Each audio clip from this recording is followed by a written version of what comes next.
এগুলো নিয়ে তো ফ্রেম স্ট্রাকচার কেবল দাঁড়াইছে বুঝছেন। একটা নাম ফলক দিত তাহলে আরো একেবারে সুন্দর। ওই সব ডিজাইনের লাইট মাইট হলে সেই রকম লাগবে, স্পট লাইট আর কি। আমাদের ইঞ্জিনিয়ার সাহেব বাড়ির তদারকি করছেন। যাক। আর ওই যে মাথা তো লাগা পিছে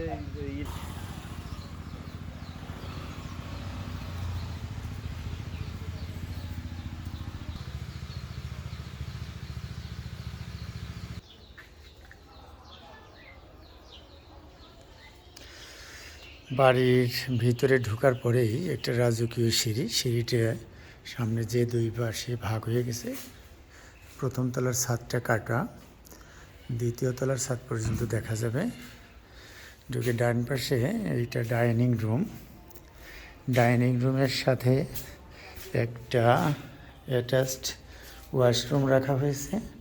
পাশেই একটা 14 ফিট বাই 13 ফিটের লাক্সারি কিচেন। কিচেনের দুইটি জানালা এবং এখান থেকে একটা দরজা দিয়ে সোজা পুকুর ঘাটে নিয়ে যাওয়া হয়েছে। পরবর্তীতে ঘাট পাকা করে এর সঙ্গে অ্যাডজাস্ট করে দেওয়া হবে।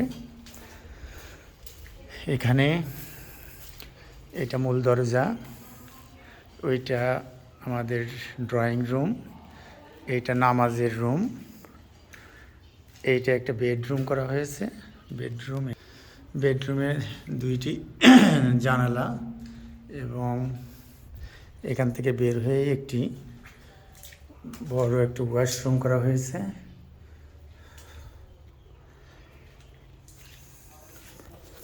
এটা আমরা এখন সিঁড়ি দিয়ে দ্বিতীয় তলায় উঠে যাচ্ছি। নিচতলায় দেখা যাচ্ছে আমাদের একটা মাত্র বেডরুম, একটা ডাইনিং রুম, একটা কিচেন, একটা নামাজ ঘর, একটা ড্রয়িং রুম। সিঁড়িটি দ্বিতীয় তলায় এসে দুই দিকে চলে গেছে। তা আমরা যদি বাম পাশের দিক দিয়ে যাই, এখানে মোট দ্বিতীয় তলায় টোটাল 4টি বেডরুম করা হয়েছে। প্রত্যেকটি বেডরুমের সঙ্গে একটি করে বেলকনি, 2টি জানালা, একটা ওয়াশরুম, এখানে আরেকটি। প্রত্যেকটিতেই এটা একটা ওয়াশরুম, অ্যাটাচড ওয়াশরুম, 2টা জানালা, একটা বেলকনি, একই স্টাইলে ওই পাশেও।